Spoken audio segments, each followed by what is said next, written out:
സ്ഥിരം പരിപാടിയാണല്ലേ? സ്ഥിരം പരിപാടിയല്ല, പിന്നല്ലാതെ. പിന്നെ എന്തിനാ ഈ ഓഫർ കാണിക്കുന്നത്? ഇത് കണ്ടിട്ട് വന്നതാ, ഫേസ്ബുക്കിൽ വന്നതാണ്. പൈസയുണ്ട്.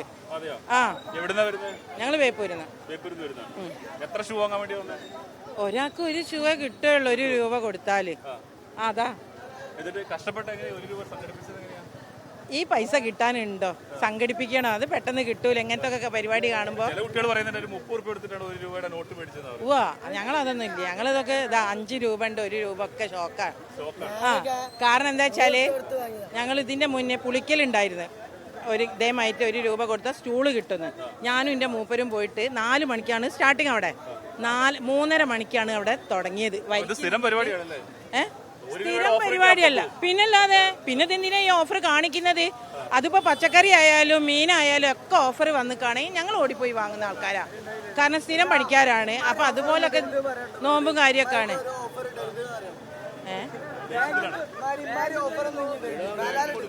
അതെ, അല്ല, ഇവരെ മാതിരി ആരുമില്ല.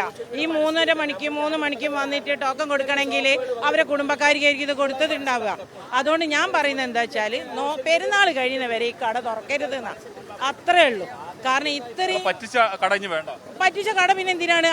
സത്യത്തിൽ അടിച്ചു പൊളിക്കണം.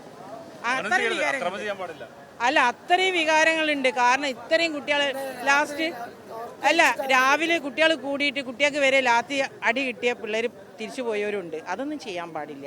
ഇങ്ങനത്തെ ഓഫർ കണ്ടിട്ടല്ലേ നോമ്പും അത്തായം തിന്നിട്ട് മക്കൾ ഇവിടെ വരുന്നത്. എന്റെ ഫ്രണ്ടാണ്. അതൊന്നും വരൂല. സംസാരിക്കാൻ അറിയില്ല. കട തുറക്കരുതെന്നാണ്. ഞങ്ങൾ മടങ്ങല്ലേ, ഞങ്ങൾ റൗണ്ട് അടിക്കും. ഇന്ന് ഞായറാഴ്ച അല്ലേ.